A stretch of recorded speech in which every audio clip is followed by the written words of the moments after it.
supporting survivors and maintaining the safety that they fought hard to establish strengthens families, it reduces strain on public systems, and it ultimately makes our communities safer for everyone.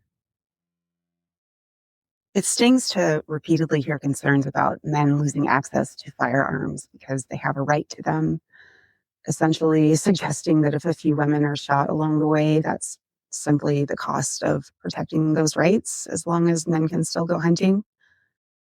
Public policy should always err on the side of protecting human life. Alaskan women have a fundamental right to be alive, to raise our children, and that has got to matter more than preserving access to a weapon.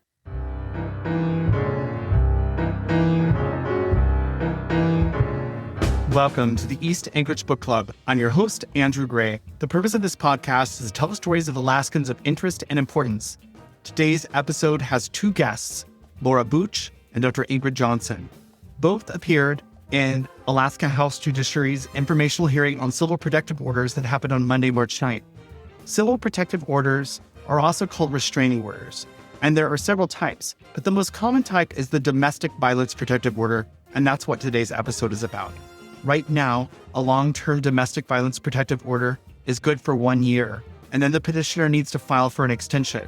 At each extension, the respondent can appear in court and make the case for why the protective order should not continue. For someone leaving an abusive relationship, this revisiting of that relationship every year can be traumatizing. Laura Booch is a brave survivor of domestic violence who is sharing her story today. Dr. Ingrid Johnson is a criminal justice professor at the University of Alaska Fairbanks who specializes in gender-based violence. She will discuss the alarming statistic that 70% of adult women in Alaska report having experienced domestic violence at some point in their life. There is a link in the show notes to the Alaska court system to fill out the form to file a civil protective order. If you need help with an abusive relationship, call Alaska's 24-hour crisis and support line at 907-272-0100. Someone is waiting for your call. Laura Booch, welcome to the podcast. Thank you. Where'd you grow up? I grew up in Kodiak. I graduated from KHS in 2002, and then I moved to Anchorage for college and lived here for about 18 years. The reason why you're in Juneau is that you're advocating for changes to our civil protective order system. So I'm kind of like jumping ahead, but I assume when you came to Anchorage, you met someone and got involved in a relationship. Yeah, so pretty much right off the bat, I was 18. He was about 10 years older than me, and we got into a relationship pretty quickly. It was really my first adult relationship, and it all happened really fast. It was pretty intense, and within a year, I was already pregnant with our first child, and then had 3 more after that. Oh, so you have 4 kids? Yeah, 4 total. And what part of Anchorage did you live in? All over, kind of midtown at first near the college, and then South Anchorage for a little bit. And then before I left, we were in East Anchorage. Gotcha. 18, leaving Kodiak for the first time, really. Mm-hmm. I was very excited to get out to the big city because I grew up on an island. Yeah. I called it the Rock growing up. Were your parents supportive of your relationship and having the kids right off? Well, okay. So my mother was always very supportive of everything. She lived in Kodiak with my stepdad and my younger siblings. And I was in Anchorage, so. And you're the oldest? Oldest daughter, yeah. Yeah. But, we just didn't have a whole lot of interactions. We did go for a few family, holidays together, and that really kind of fell apart pretty quickly. One of the most challenging things that I'm just realizing now is, that I was pretty systematically isolated from my entire. He didn't want you to be communicating a lot with your family. No. There was a lot of manipulation. My biological father did eventually come back into our lives and is completely aligned with my ex. That was a complicated dynamic that I'm just, again, now that I'm out of it, realizing that exacerbated the situation. My mom passed away about 13 years ago as well. So that is not a presence that I've had with my younger 3 children and, throughout this process of trying to get out. She was there for my first real attempt. And to get out? Yeah. When did you first try to get out of the relationship? I was 23 the first time I tried to leave. Second time I tried to leave, I was 27. After that, there were some less robust attempts because the cost of leaving and then coming back and being in that environment was too much. And were you like a stay-at-home mom, or were you working? Or Well, I mean, when we started dating, I was working and a full-time student and pursuing a degree, and that all kind of fell apart pretty quickly when I had my first child. And I was bringing her to class with me when I couldn't find a sitter. He wasn't really interested in helping with the parenting very much, but I believed that that was, that was my child, and it was my job as a mother to take care of her. And so I tried to fill that role as best I could, but it just becomes too much with everything going on at home and trying to be a student, and it just wasn't something I could complete. So I did end up starting a business that I ran out of my home, and that was, it was a nice little escape, and it gave me some creative opportunities, and but it was also just another tool for him to use to control me with. I think for folks who haven't had any experience with an abusive relationship, I think it's sometimes hard for them to understand like what it means to be controlled because they've never had that happen to them before. Well, and it was really tricky for me because I just did not have any experience, and I believed everything that everybody told me. One of the first things that started happening that just really felt off was he was very critical of me and was just constantly putting me down, but in ways that were kind of light and joking, and like physically, or like saying you weren't very smart, or well, I mean, those were just kind of like offhanded comments, just kind of priming to say like, oh, you're not very bright, or it's a good thing you're pretty because you don't have very many brains, and that kind of thing.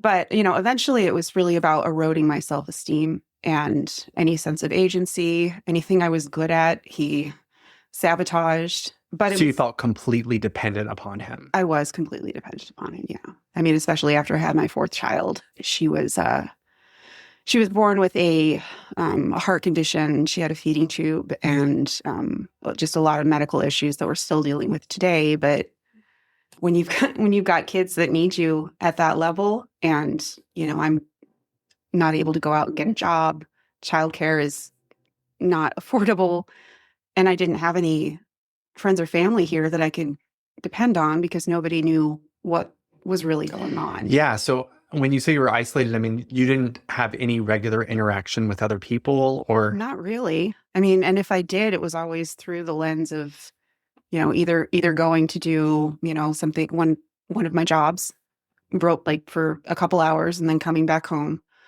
Or it was, he was there with me for a lot of them. So how did you get out? Well, the final last resort was I filed for a civil protective order in January of 2021. And I'd never involved law enforcement or the courts or anything before. I guess like backing up a little bit, did he know you wanted to get out? Oh, yeah. Yeah. For years? Oh, yeah. This wasn't about... It wasn't like a surprise. No, it wasn't like it was just about keeping me quiet and keeping me controlled and keeping me where... Was every day hell? Not every day. I mean, it was like a cycle, right? I mean, it wasn't like we were ever really close and affectionate or anything like that, but it would wind up and get really, really, really bad. And then after the climax, whatever that event is, there would be a period of remorse and, trying to make amends for it. And, things would be better for a little while. I mean, on the surface, they never felt like they were better, but it felt like, okay, that big, scary thing happened and I need to catch my breath and just take care of my kids and get my feet under me. And that's kind of what ended up happening the last time. I just really tried to focus on keeping my head down and taking care of the kids and doing my best to be as perfect and like, like everything that I thought that was wrong with me, I tried to fix. And I was really like working hard and I felt like I was doing good, and it just kept getting worse with him, and it kept escalating, and then more. We don't want to get into specific details. But and your kids got older. Did your kids know that it wasn't a good relationship? my younger 3 kids that are with me now, I mean, they were pretty, my oldest son was 9, and then the younger 2 were 7 and 5. So they knew that things were uncomfortable, but they didn't have any context, plus we were all, Whatever they think. we were all just home, Yeah. and then it was COVID. So there wasn't a whole lot of exposure. I mean, now they definitely do. We didn't really talk about it because we couldn't, I didn't admit that anything was really off. You tried to make everything as normal as possible for them. Yeah, and I think that's a pretty normal instinct for a parent, who's in that situation. You just don't want your kids to absorb it all. But I mean, I have talked to my oldest son, and he's told me that, he would hear things, and that he'd see like his older sibling like at the door kind of listening, and he has memories of some of the incidents as well. And then my youngest is just, it's not something that she like really expresses in a way that seemed traumatic at first. It was more of just like, we were having a conversation with somebody at one point, and she was talking about an animal that treated her a certain way when she came in. And she's like, oh, well, that's how my dad treats my mom, or that's how my dad used to treat my mom. And it was just little things like that. But she did have a pretty scary incident just a few days ago. And this is 5 years ago that we left. So she's 10 now, where she had an absolute meltdown. And it was a mistake. It was just a normal kid thing, but she was inconsolable. And, when I got to talk to her about it, it was because she was afraid that her dad would find out, and she didn't know what he would do if he found out. So there's definitely like residual things there. Internalized trauma. But it's not easy to talk about, and you don't really want to talk about it. And that's probably why it's still so prevalent. So in 2021, you were filed for a civil protective order. Yes, I filed for a civil protective order. He immediately violated it, but I had no experience with. Yeah, I was going to say, did you even know how did you know how to apply for one, and how did you know what you were doing? I didn't. I called Awake, I believe, because I was still living in Anchorage at the time. I called Awake, and they told me to go to the courthouse, and there would be an advocate to help me fill out the paperwork. And I had to wait until Monday morning to do that.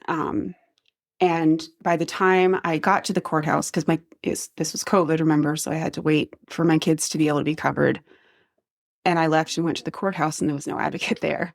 So I remember talking to the clerk and saying someone's supposed to be here, and they said, well, they're not. Go online. And so I remember sitting outside of the courthouse in my car and just bawling, because like I gone to all this You got effort. trouble to like get the kids taken care of and to get there.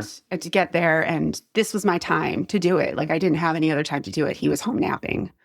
And so I was like, okay, whatever, I got to go get this done. So I went back home, and while he was napping in the same room that I was in, I had to apply for the first DVPO on the computer, and it was submitted and it was granted, but I didn't know. I didn't know what I was supposed to do. So, yeah. So then do they like serve him? Yeah. So and was that an ex parte order of 20 days? It was an ex parte order, and it was really awkward. I mean, not awkward. It was terrifying because all of the kids were home, and I had been trying to get information from APD about when they were going to serve the protective order to him, because my kids were home, right? Like, can you please do this at work before he gets here? And he got home, and then, the police came and served him, and it was this big incident in front of the kids, and it was very traumatic for everybody. And you said that he violated it almost immediately. Oh, yeah. No, he immediately started like texting, calling me, talking to me when he was supposed to be talking to the kids. He had me sit in a car with him, and he was like pleading with me to drop the protective order. And I had a star advocate at the time too. And so kind of in the background of all of this, my 7-year-old son had been experiencing some pretty acute health issues as well. And he ended up needing surgery the morning of the long-term hearing. So I emailed my advocate asking if she could tell the judge that I can't be there or something. But I mean, I just sent an email, right? Like, right. What I are you don't going to even know if do? they saw it, and Yeah. they can't go represent me in court. Right. So, so after that lapsed, he came back to the house, and it got bad, like really bad again. And because I had filed that first protective order and it had lapsed, he was almost even more emboldened. So, I guess like for listeners, an ex parte order is 20 days. yes. So an ex parte, so I had to file it online, and then the judge called me. It was in the evening. I think it was like 8 o'clock at night. And is this because it was during COVID that everything was happening on phone and online? I would assume I never Right. had any kind of like Right. before. Gotcha. Yeah, I think it was pretty much because of COVID that everything was on the phone and online and all that, which was great because at least it was accessible, and I think that it's still an option today. So that's really great. But then we ended up, we had to come to Kodiak, and I had to file for another protective order. So that one lapsed. He came back. Things got really bad. And did you get another protective order and move to Kodiak, or I had to leave. you just because left? He wouldn't leave the house. He wouldn't leave the house. So you took the kids I took the and kids flew to left. Kodiak. Yeah, we just left. We had to leave. Did you have any friends or family in Kodiak to help? Yeah, I grew up there. So Right, that's so why you- Kodiak is Yeah. like, because I couldn't, I'm trying to figure this out in Anchorage. My car was broken. Yeah. I had 4 kids. Like, it was freezing cold, the middle of COVID. I've got a kid who's got a compromised immune system, so I can't go out in public and go shopping. And, Right. it's just a perfect storm of everything. But at least if I was Back in Kodiak. home, yeah, my mom isn't there anymore, but I have siblings there that are supportive, and my brother specifically really helped us get. Did back your on siblings feet. know what was happening with you? Yeah, to an extent. My brother did for sure, but there's only so much that you can do, and I mean, I did put on a front. You don't want people to know how bad things really are when you're trying to make a relationship work and being told that you're the problem with everything. So you got to Kodiak in 2021? Yeah. And we stayed at the KWRCC shelter for a while until we got into low income housing. And that was kind of a ride because I got a job right as I was supposed to be moving in. And because I got that job, the housing manager said they had to recalculate my income. So we had to stay at the shelter longer.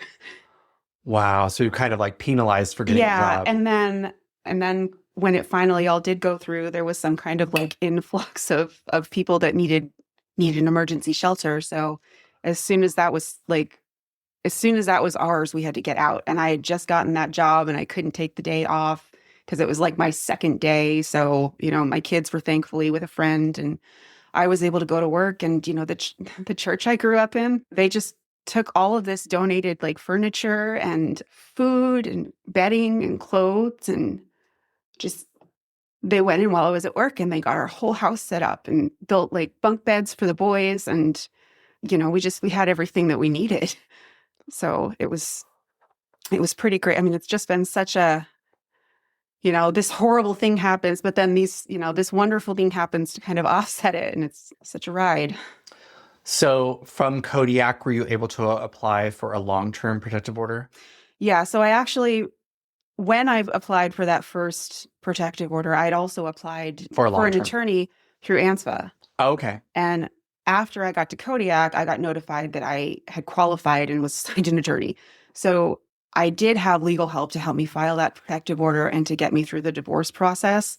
It just took like 3.5 years. Even though we didn't have any property, all we had was debt. It was just about prolonging the process and dragging it out as long as possible. Right. Well, the reason why you're in Juneau is because you're advocating for changes to the long-term protective order, because right now, the longest you can have is a year. Yes. Yeah. And you do have to refile. I mean, you have the opportunity now at least to file for an extension, but it's such a grueling process to go through every year. And in my case, nothing has changed. He hasn't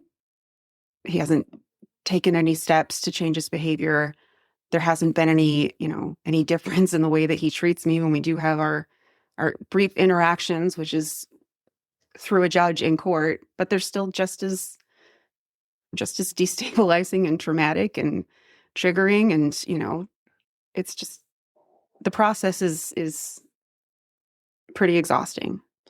Right. Well, the thing that came up in our hearing today was that the work all falls on you. Yeah. You're having to file for the extension. You're having to prove that this is still an issue. Whereas, as Representative Underwood on House Judiciary brought up, that like in a custody hearing, the parent who's been denied custody has to prove that they have gone through these certain steps in order to qualify for a change in the custody arrangement.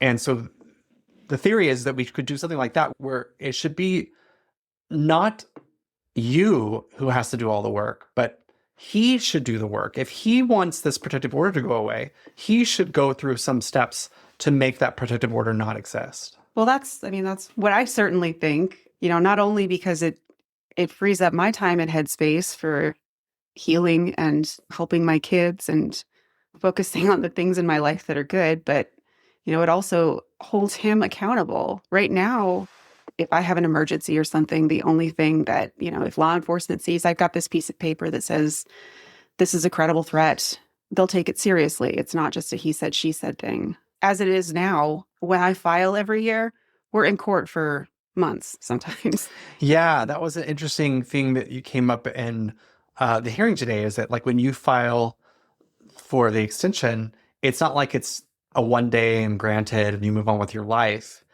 It's something that's kind of lingered and you've had issues that kind of like traverse the year. I mean, anytime you have a filing, it triggers an escalation.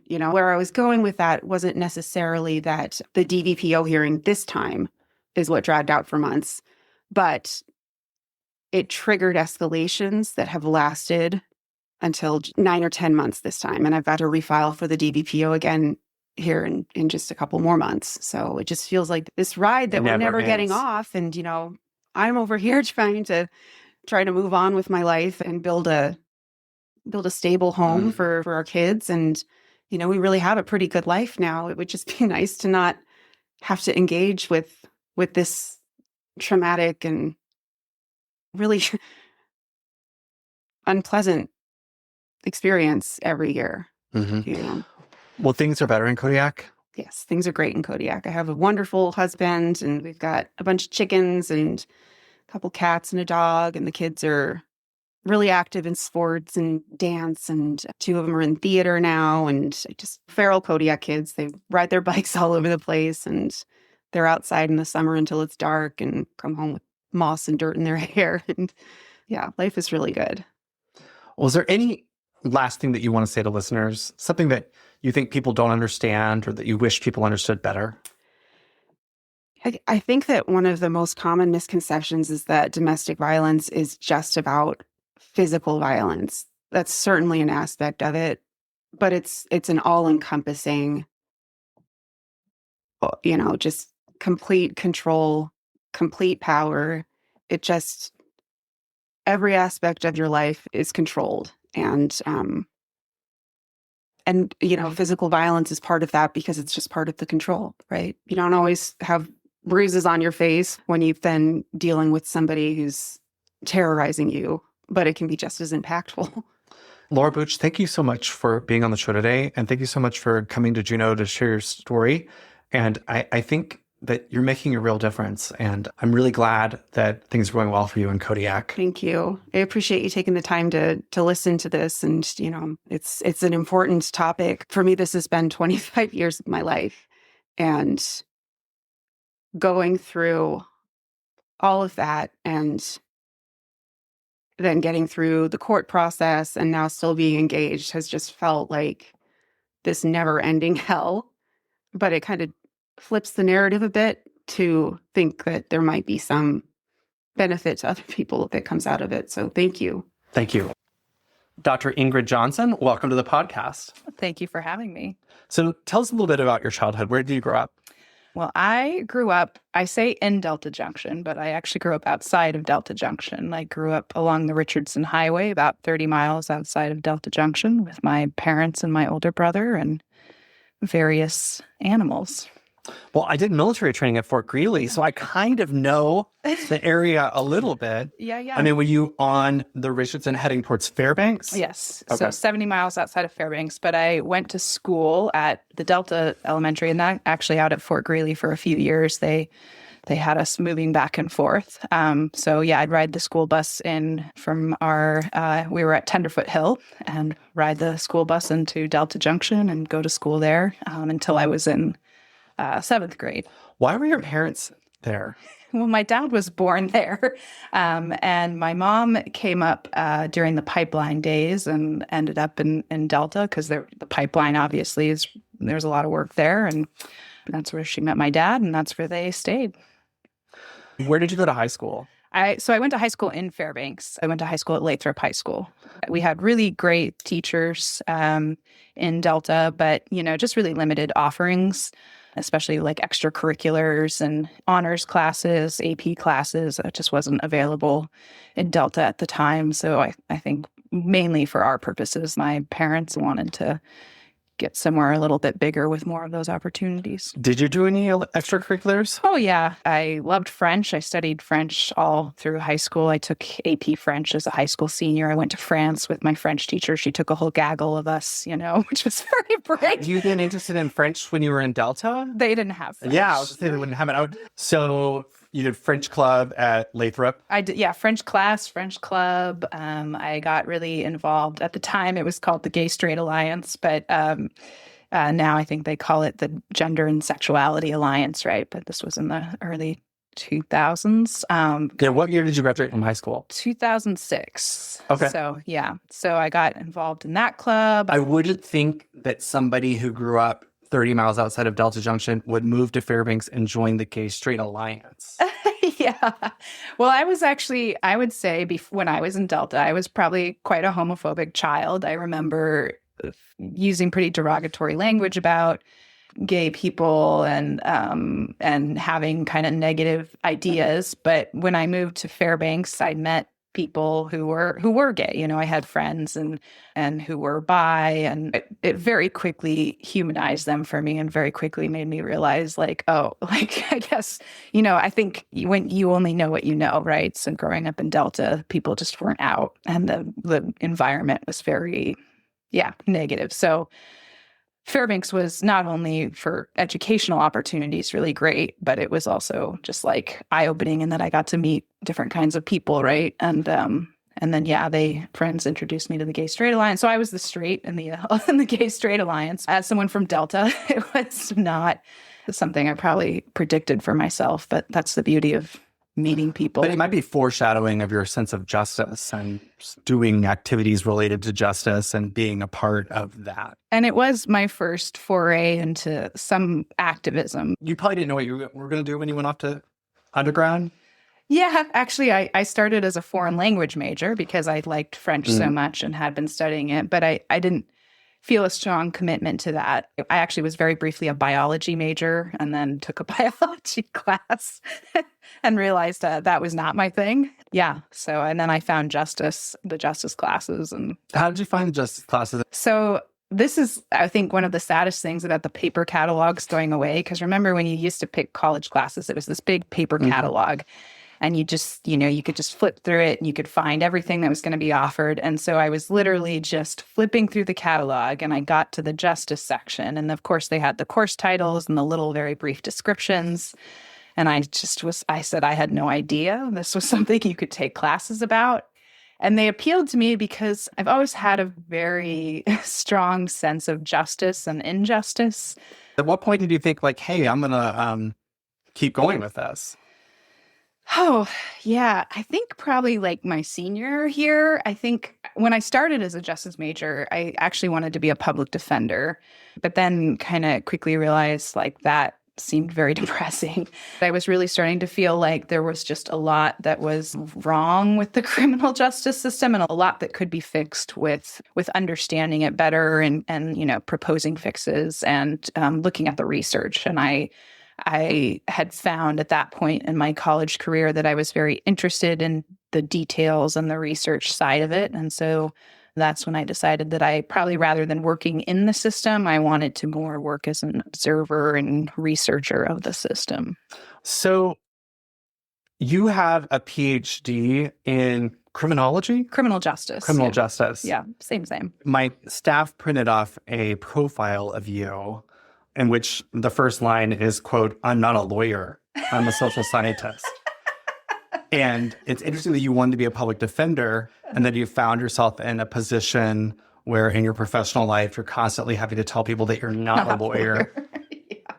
It's actually quite funny at this point how many people try to ask me for legal advice, and my students too. I just try to emphasize, I'm not a lawyer. With a PhD in criminal justice, and very few people understand what I do. So you went to Temple University in Philadelphia? Yes. For both your master's and your PhD. And was that a combined program? Yeah. And your emphasis was on gender?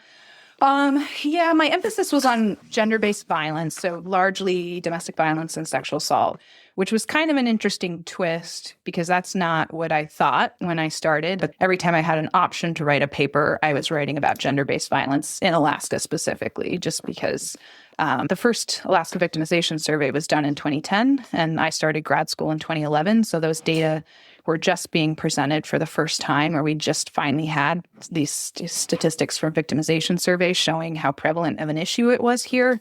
And so my first year of grad school, I went to the American Society of Criminology, which was in D.C. that year, and saw Andre Rose at the time, who was the founder of the AVS, presenting on those results. And it was like, it just happened that I found out about the panel because one of my friends said, hey, there's this panel on violence against women in Alaska. And so it just really triggered. Well, the victimization surveys happen in other states as well. Is it or no? Well, so the thing is there's a few different victimization surveys. There's the National Crime Victim Survey, and that one's done nationwide, and they do nationwide estimates, but they don't break it down by state. And then there's what's called the National Intimate Partner and Sexual Violence Survey. That's the NISVIS, and that's the one that AVS is designed after. That one's also nationwide. They have done state estimates, but because they're still working from kind of like a national sample, the number of people they have in Alaska is really small, so their estimates for Alaska aren't great. So the AVS is actually quite unique. I don't know that there's a lot of other states who fund their own victimization surveys. And so, well, the reason why I asked is because we hear so many statistics about how bad it is in Alaska. Right. And so I'm curious about how we're able to compare ourselves to other states if other states aren't doing the same surveys. We're basically comparing it to the NISVIS is what we're doing. So the NISVIS gives us the national average. And because the AVS questions are, for the most part, it's the NISVIS questions. And so we're able to do that comparison. And then we can also compare homicide rates, which I mentioned earlier today. And so homicide rates don't come from victimization surveys. They just come from police data. Right. Well, what is our homicide rate against women? It's twice the national average of women killed by men. In Alaska. In Alaska, yeah. Right. The reason why you're in Juneau is that you were presenting at the Civil Protective Order hearing because we have heard from folks who have situations where it's quite clear that they're going to always want this protective order against their former significant other. They're never going to feel safe. But Alaska requires folks to renew it every year, and that burden falls on the victim. The victim has to reapply, basically, show up in court, explain why it's necessary for this to continue for another year. And other states have more lenient policies that allow for 2 or 5 or even a permanent protective order, which we don't have. And so you were presenting some data around this discussion. Yeah, so there's actually quite a lot of data about civil protective orders. A lot of research has been done. And just for listeners who don't know what a civil protective order, some people call it a restraining order. Right. Yeah, so a restraining order, protective order. I'm trying to think of what other. And I know, like, we can talk about, there's 3 different types of civil protective orders, but I think the one that's most common is a domestic violence civil protective order, which is basically if someone's in an abusive relationship, they can get a protective order of no contact from that person.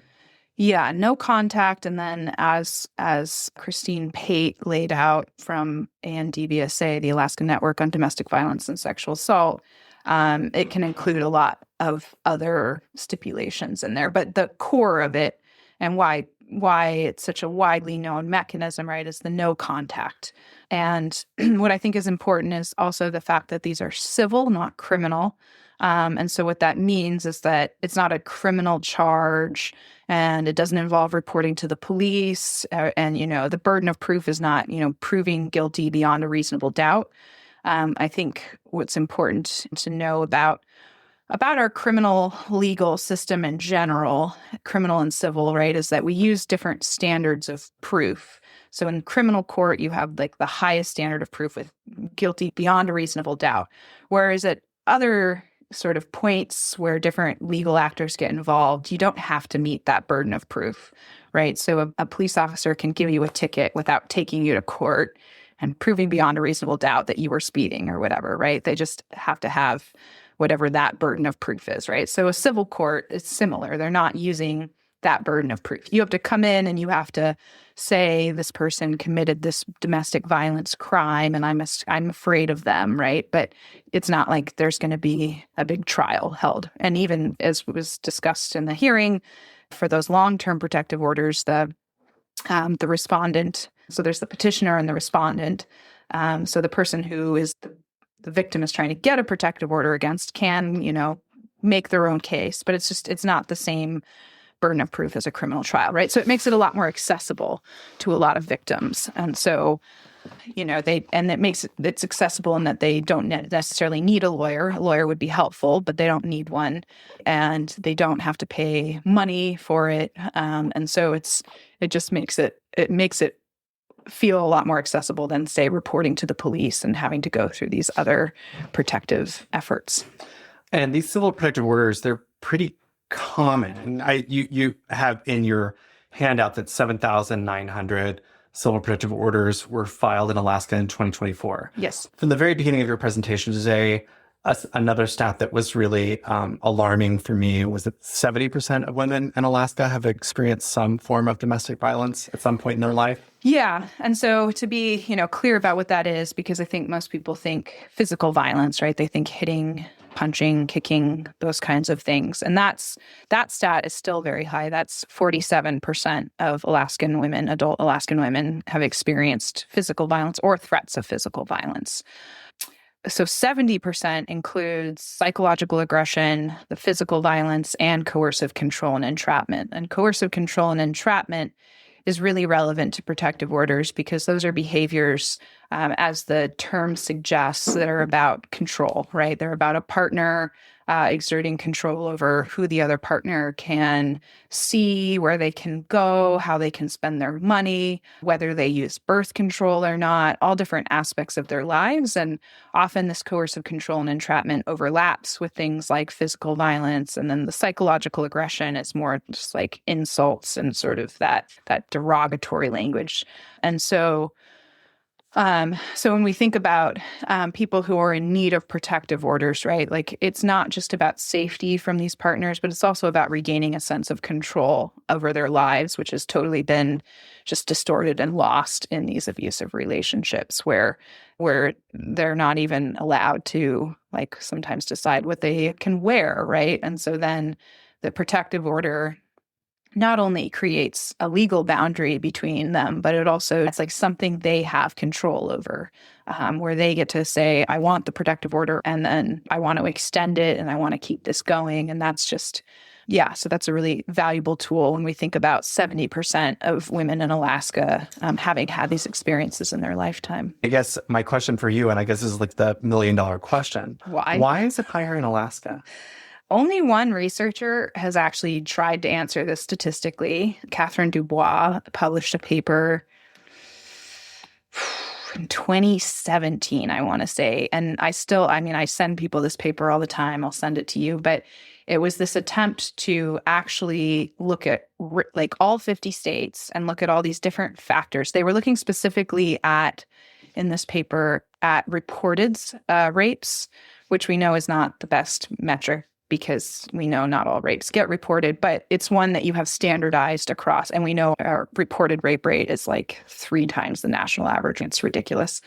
So Dr. Dubois, she looked at reported rape rates across the 50 states, and then she looked at these different characteristics of the states. So things like the male to female ratio, because Alaska has a slightly higher male to female ratio than other states, are the presence of like resource extraction.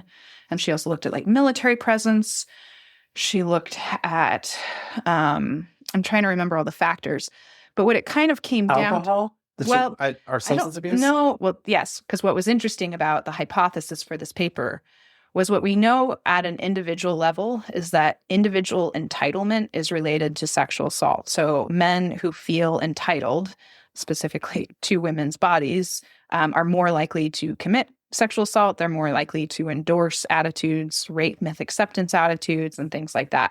Dr. Dubois' hypothesis was that Alaskans are exceptionally entitled because of how much we take from the federal government and don't contribute ourselves. So we feel very entitled as a state's community to these federal resources that we don't contribute.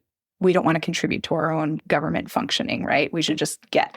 And so that was the main independent variable was the percent of the state's operating budgets that came from the federal government as this sort of statewide measure of entitlement. So that did come up positive, but also like the male to female ratio. Oh, and also the percent of our population that's Indigenous. And that's specifically because we know that Indigenous women are much more likely to be victims of these types of violence.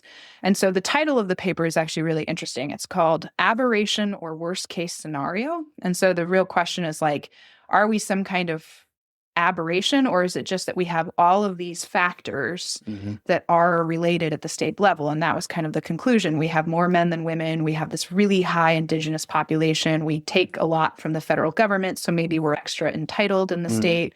The military presence did not come out as related.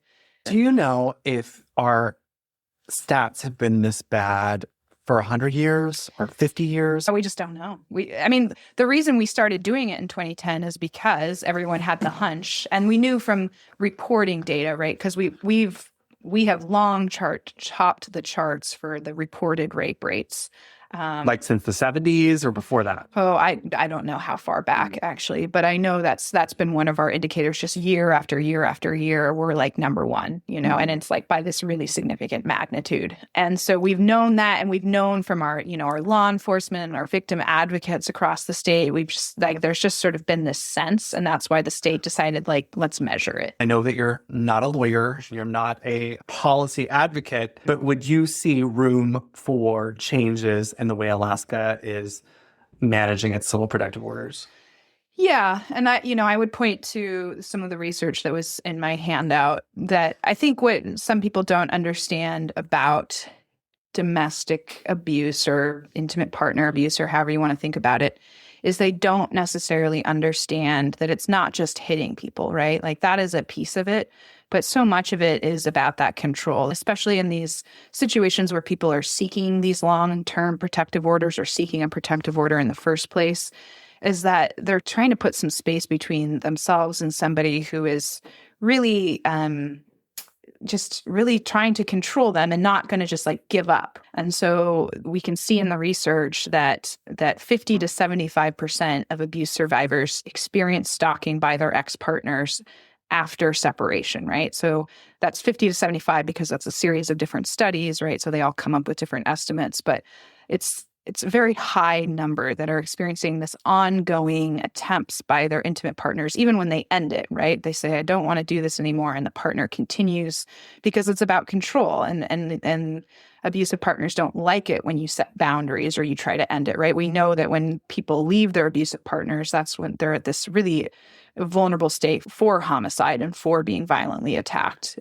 because the abusers are retaliating against them. And so we know that this abuse continues beyond separation, and we know that it can continue well beyond a year. And each time they have to come back and talk about like why they want to keep the protective order every year when they have to do that, it gives the abuser another chance to try to regain control, to try to spin some false narratives. And that's just really emotionally exhausting when someone has taken, I think in this case, 15 years and 5 to 6 attempts to leave that relationship. And it just took them so long. And now every year they're forced to go back to this person who And like revisit the relationship in some ways. Revisit the relationship and everything that is bad about it, right? And so what the research is very clear about, whether it's civil protective orders, whether it's reporting to the police, whether it's going through the criminal process, whatever, whether it's talking to friends and families, when victims seek help and those help-seeking experiences are not good, so they get blamed, they get shamed, the person isn't helpful, they get treated like a burden, it's a complicated, they don't understand it, nobody They get calls called a them liar on social media. Yeah, they get called a liar, whatever it is. If that experience is negative, that shuts them down and makes them far less likely to seek help in the future. And we don't want to do that, not only for that individual, but like we can't hold perpetrators accountable if victims don't seek help.